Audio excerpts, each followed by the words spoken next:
Today, I have the great pleasure of speaking with Cleo Battle. Cleo is the president and CEO of Louisville Tourism and also the current new chair of the International Board of MPI. And more importantly, Cleo is an old friend, an amazing person, amazing professional. We're going to have a great discussion about what matters for tourism and why every seat matters. Enjoy my conversation with Cleo Battle.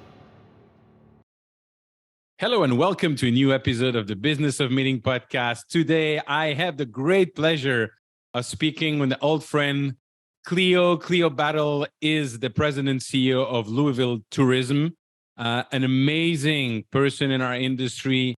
And I was just mentioning to him, I hear about Louisville everywhere now since 4 or 5 years, but that's not the purpose of the podcast. The podcast today is about Cleo, his journey, is an amazing and inspiring journey. So, Cleo, thank you so much for taking the time to speak with me today. Thanks, Eric. Man, it's good to be with you, my friend. A lot of years together. Yep, that's true. That's true. And we won't talk about cigars and bourbon, right? No. We'll save that for another time. Very good. So the first question I always ask our guests is, what is your journey and how did you get into this industry? You know, the craziest part of my story is that I was a college track and field athlete. I ran hurdles. And so I was in my third year and I was still undecided, as a typical athlete might be. I was still undecided as to what my major was going to be. And I got hurt. I got hurt, tore the muscle in my leg. Oh. And, they were very concerned about my ability to recover and run. Of course, I did recover, but they were concerned at the time. So I got very concerned. So now I'm all of a sudden, I'm like, okay, I've got to get focused in on what am I going to do with a college education. And I went and talked to a counselor at the school, and we're trying to figure out what direction I wanted to go. And she said, "Well, yeah, have you ever thought about hotel restaurant management?" And I said, "No, I don't think I've ever done what a hotel is trashing. So that's all I got." And I signed up for it, started chipping away at the classes. I needed to do an internship in a hotel. I took a bunch of classes, hadn't even stepped foot in a hotel. And I needed to have, I think, 12 or 1,300 hours in the hotel to graduate as an intern. And that took me off. I was a natural. I was a bellman, and then I was a front desk, and then I was an intern in the sales department while I was in college. And I got hired into the management training program for Promise Hotels, which at the time was Embassy Suites, Hampton, Hilton, I think. And yeah, I really took off from there. I'm from Denver originally. And I went from Denver to Phoenix to LA, a little short stint in San Francisco, upstate New York, Richmond, Virginia, and now Kentucky. So wow. I've had a great time in this industry, but yeah, it's what I've been doing. I'm one of the few that actually have a degree in this industry. So it's worked out really well. Absolutely. Most of the other people, including myself, just fell into it by coincidence.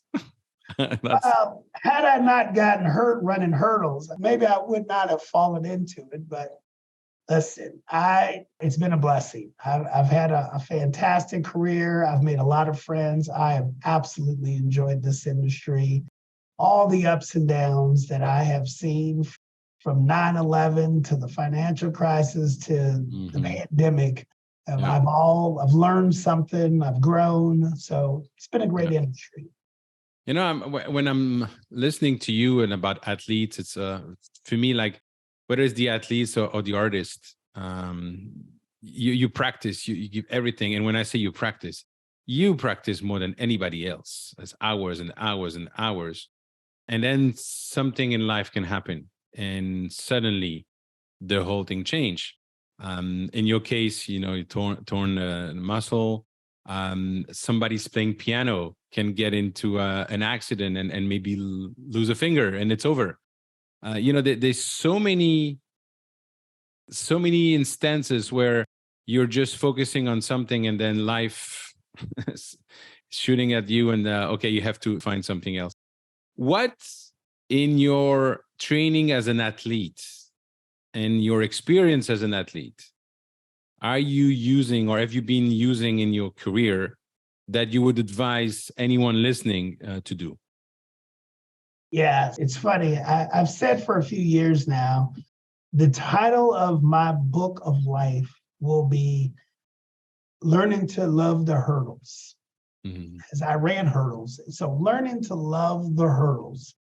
And, as an athlete, you have to learn technique.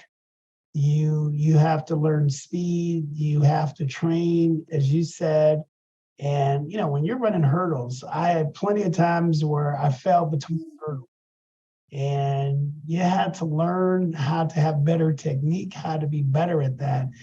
And it reminds me a lot of, what we just all went through with the pandemic, adaptability and flexibility.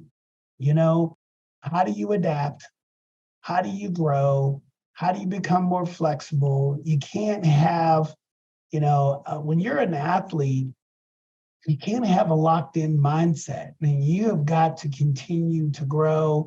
You have to continue to learn your body, your nutrition, your muscle groups, because your muscle groups and your nutrition are unlike anyone else's. And you have to find the right formula for yourself.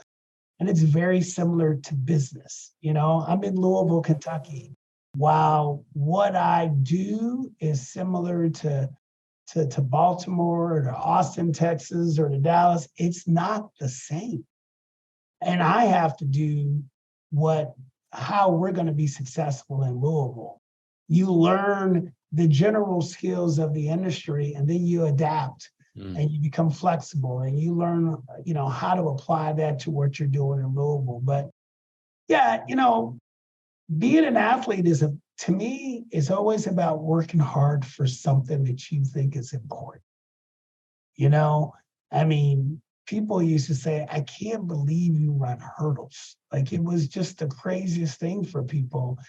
But I wanted to do it, and I wanted to work hard at it, and I wanted to be really good at it. And that, to me, is a skill set that I believe any athlete or any musician, they take with them into whatever business they go through. You talked about being a piano player. It takes so much time and hours and practice to become good at it.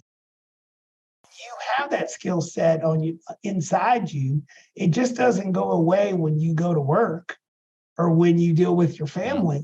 It stays with you. And so I think those are the things, when I think about being an athlete, how it helps me to continue to fight for something that's important in my day-to-day life. Awesome. I don't know which artist actually was asked, why do you keep practicing? I don't know if it was the violinist Itzhak Perlman or somebody like that. Why do you keep practicing at your age so many hours? And he answered, I'm just getting started. Yeah, there you go. That's the mindset of always learning. Now, the other thing that for any athlete that probably comparable to working in our industry is that nobody does it alone. Yeah. An athlete has a full staff of trainer, coach, doctors, nutritionists, and everything. So is this something similar that you realize when you start working in the hospitality industry? Absolutely. I mean, you're only as good as the people around you. And my old boss from Richmond, Virginia, he had this saying. He'd always tell me, hire well, provide good resources, get the hell out of the way. And he'd say, Cleo, the key to that is hiring well. You can't get to the other two if you don't hire well. And I've always hung on to that. And I tell you, there's another book. I don't know if you know who Doris Kearns Goodwin is. Nope. but she wrote a book about Abraham Lincoln called Team of Rivals. And it basically talked about Abraham Lincoln's presidency, how he surrounded himself with some of the best and the brightest minds. But there were some of those folks in his cabinet that weren't aligned with his way of thinking, but they were really good at what they did. And he put them around him and he hired them anyway. And I think it's always important because you can't get it done by yourself and you can't assume that you're the alpha and the omega to everything that you're trying to do. There are people that know more than you in particular spaces. You know, as the old saying goes, if you're the smartest person in the room, you're probably in the wrong room.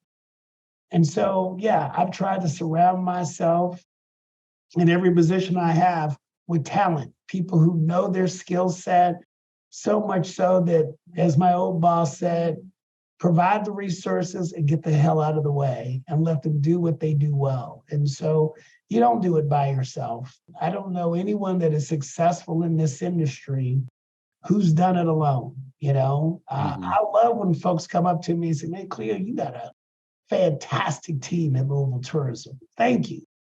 I've been very intentional about having a great team.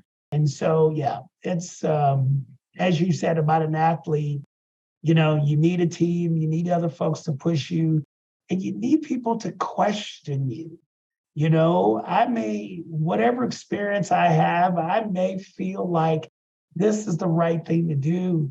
But I can tell you, when 3 or 4 of my executive team members say, we don't think that's the right thing, you have to question it. You have to think differently about it. No matter how I feel about it in my gut as the leader, I want my executive team, and they know that. I want them to question me. I want them to push back on things. And we do that to each other.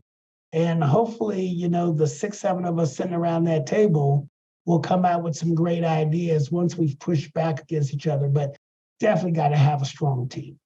Yeah, you and I are totally aligned on that. And as I always said to the teams I've led, I believe in something, but before I tell you what I believe, I want to hear from you. And as my grandfather would always say, if 2 people tell you that you're drunk, go to bed.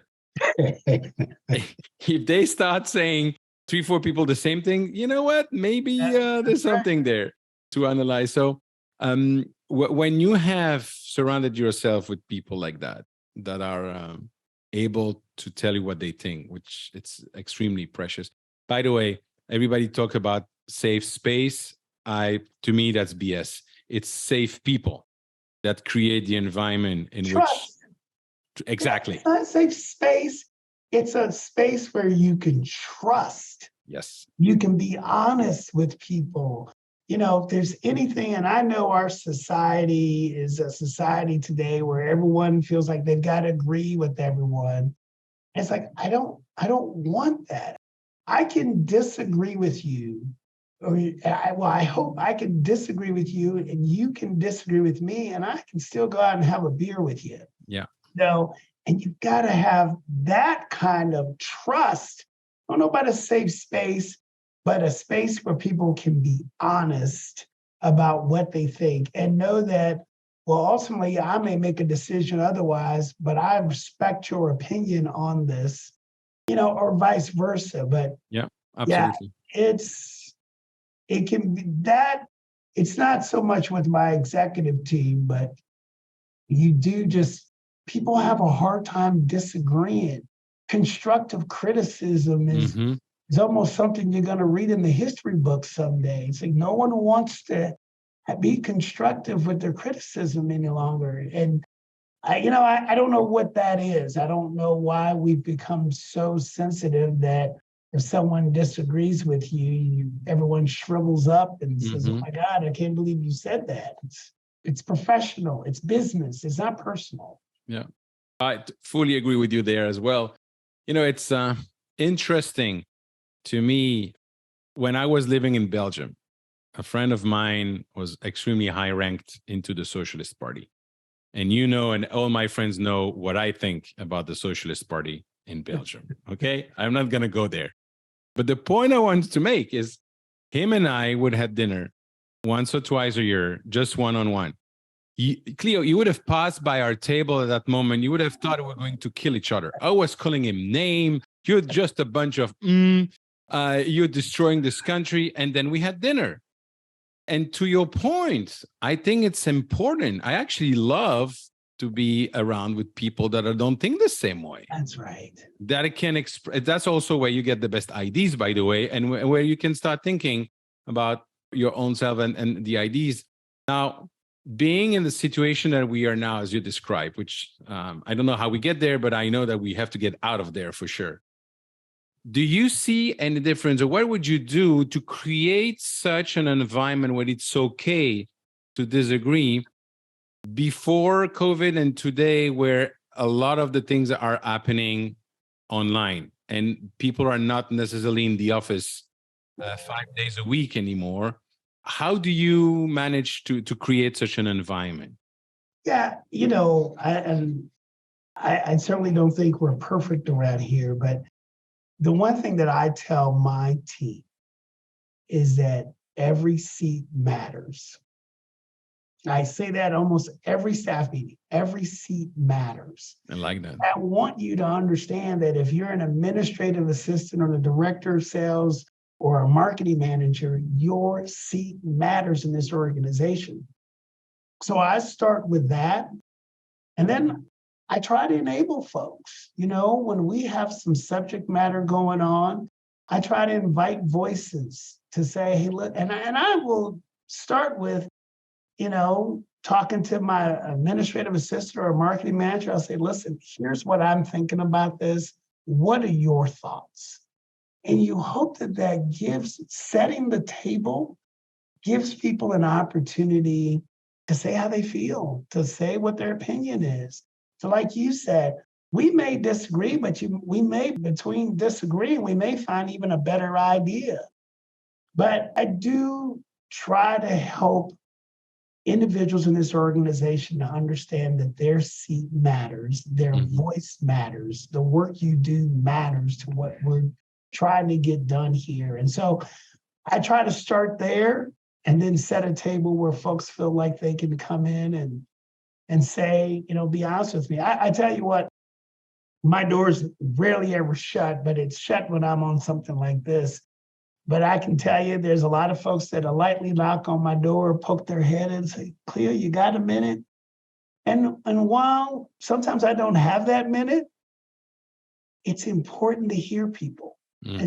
Come on in. I can give you a couple of minutes. What's going on with you? And just give people a chance to say what's on their mind and to give their opinion on things. And so, like I said, Eric, I don't think we're perfect around here. We've got a long ways to go to create the environment that we'd like to have, that I'd like to have, and that someone in my organization's 35 would like to have.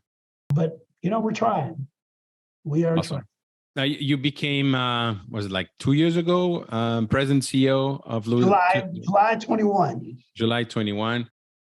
Has your role changed dramatically? Now, before you were maybe busy with more customer, now you have to deal with people around the tourism in the city? Yes, I'm much more political than I probably would want to be, as probably a lot of my peers would say the same thing.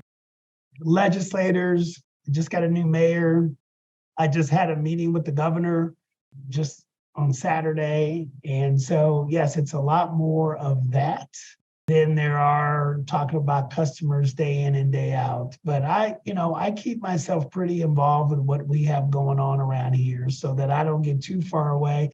Because, the interesting thing with our business, when you're at a destination marketing organization, we get pulled in a lot of different directions. But rest assured, your hotel industry, if you get too far off path and you're not talking about meetings, conventions, and events that you just booked, they will pull you back very quickly to remind you of what your core mission is.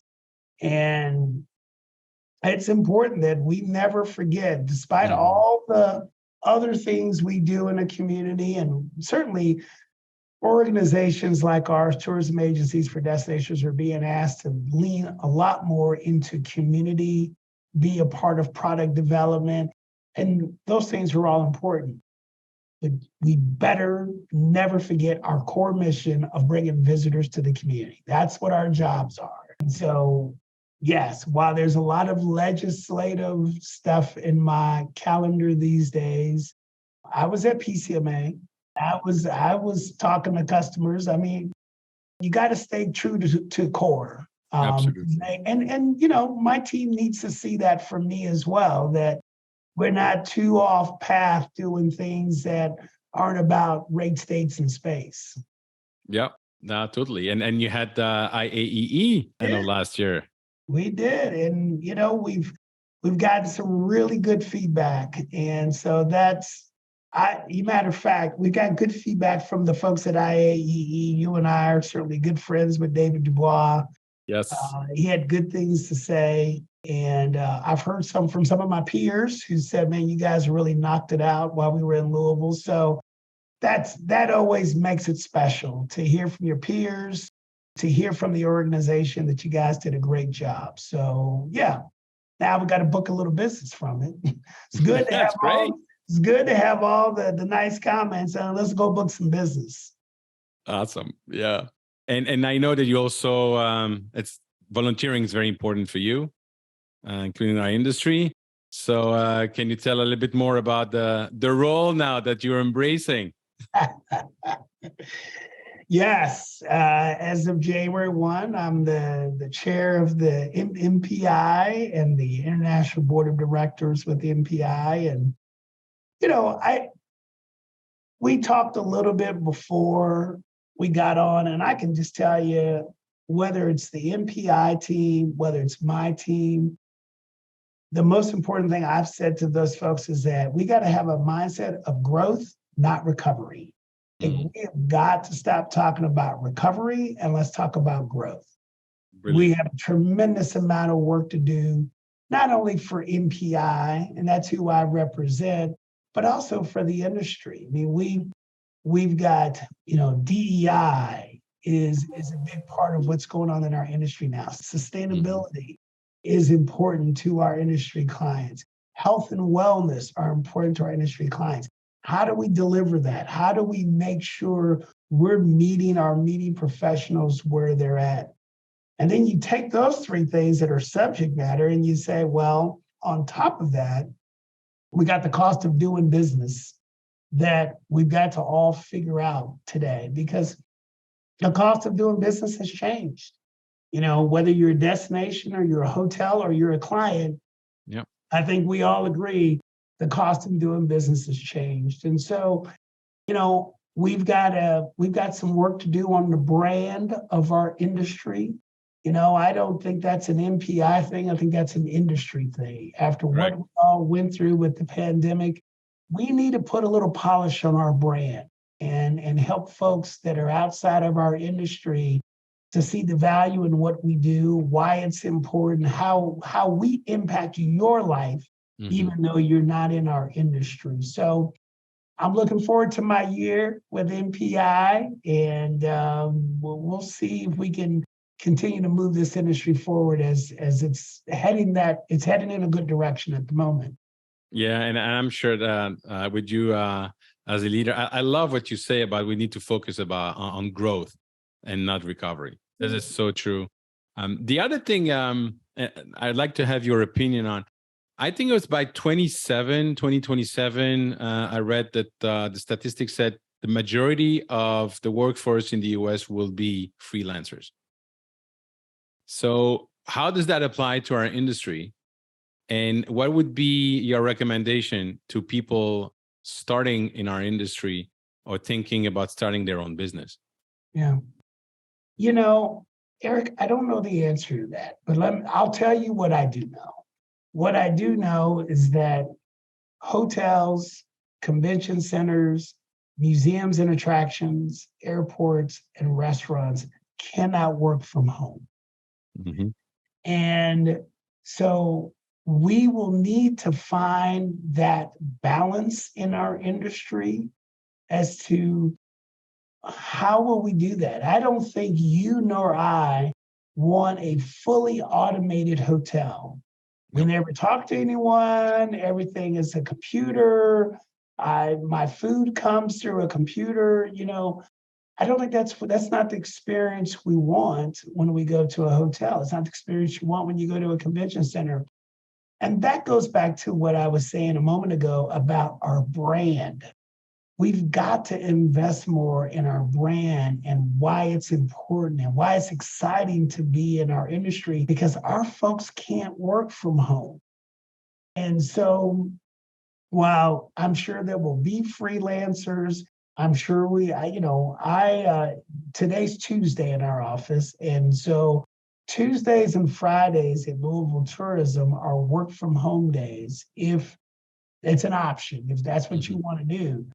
And so I do know, and that's new for us, I do know we'll have to find a balance in our industry.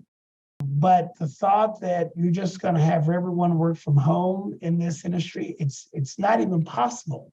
It's just not possible because our facilities have to function with people. You got to go to the airport. You need to talk to a person. You got to check into that hotel. You need a person. You want to get to the convention center. You want to have a great meal at a restaurant. You need people. So I don't have an answer to your question about freelancers. All I can tell you is what I do know.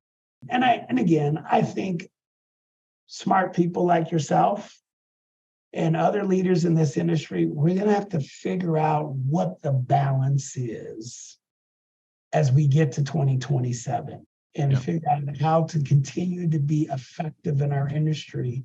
If the Marriott, the Hilton, the Omni, they want to charge $400 a night for a Tuesday night stay in a hotel, you're going to have a difficult time doing that with an automated system. You want some service. We're built on that. People want service. Hey, you can say all the things that are cute in society as you want, but I know people love good service and they will pay for good service. I mean, that's, or places like the Ritz-Carlton. I mean, that was built on service. Yeah, absolutely. So I don't have an answer for you on that one, though. Thank you. Thanks for your honesty. I was picturing listening to you having the derby with the automated horses, automated jockey, automated people. We have 100 Churchill Downs seats 160,000 people. You can't do that automated. You have to have people.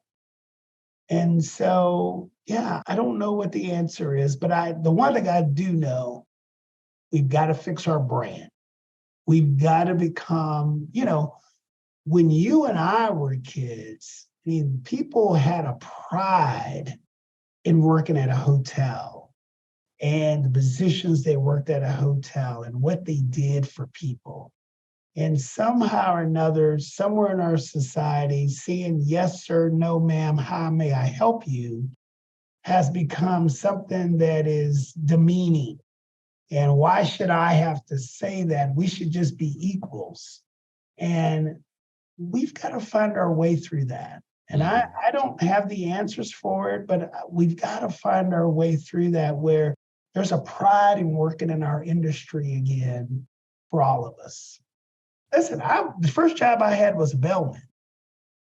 And I love taking people's bags out of their car, telling them about the area, getting them up to the hotel, telling them about the hotel. And granted, I knew the friendlier I were, the bigger the tip was going to be. But I genuinely appreciated that job and interacting with people. And we've got to find our way back to that. Absolutely. I remember working for the Club Med as a GO between 2 years at the business school. And there was a little element of bellman when people arrive in the bus and you have to take all the luggage and everything. Although, it was not in the culture of tipping over there.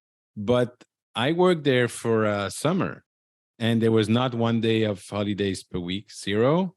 The schedule was crazy. In the day you were working, in the evening you're repeating for the shows and everything. Yeah. And it was one of the greatest experience I had in my life that helped me later on in the business. Oh, So today, when you look at people in the industry, first of all, we spoke about that, and they don't want to be offended by anything, or they don't want to offend anybody with anything. But how do you instill in the team this sense of helping the others, of service, so that people appreciate that and make the difference and they want to come back? How do you yeah. do that? Well, one of the things we start with is that appreciation and acknowledgement. You know, every staff meeting, every single letter, every single note I might get about a staff member from a customer or anyone, I will read it in the staff meetings. So they're acknowledged. Listen, you went out of the way for this customer, or and sometimes it's the simplest things for folks, and they will take time to write a letter. And so I will take time to tell my full staff in a staff meeting what John or Judy or Jane did for this customer. And so I think it starts with acknowledgement so that others know that those little things matter to people. And it matters to our organization. And everyone, I read that letter and people will go, and oh my God, and they will clap at the end for that individual. And so to me, it starts there. You have to acknowledge those moments and not just, I could do it and just say something to that individual, but I think it's good in a public forum where people can be recognized and their peers around them hear what they did for a customer. Cool. Love that. Cleo, I can listen to you for hours, and I can't wait to do that again at WEC with a good cigar and a bourbon. Sure. Now, my last question for today, I love to ask if we meet in 1 year with a bottle of champagne, what will we be celebrating? But in this case, if we meet when we meet in 1 year with a glass of bourbon, what are we going to celebrate? What are we going to celebrate?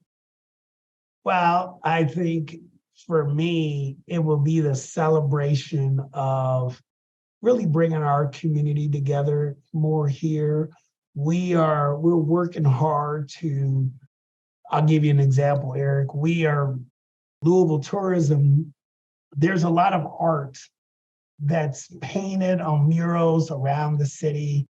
And one of the things a lot of the neighborhoods will say is that, tourism doesn't matter to us. We don't have any hotels in our community. And so one of the thoughts we had when we did our destination strategic plan is let's create an art trail of the existing art that's in our community.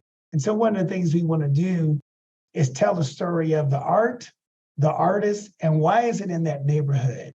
And with the hope that when we have leisure visitors or meeting convention visitors here who are interested in art, they can get in a car and they can go out and they can go into these neighborhoods. It drives visitors into neighborhoods where they'll eat, they'll shop.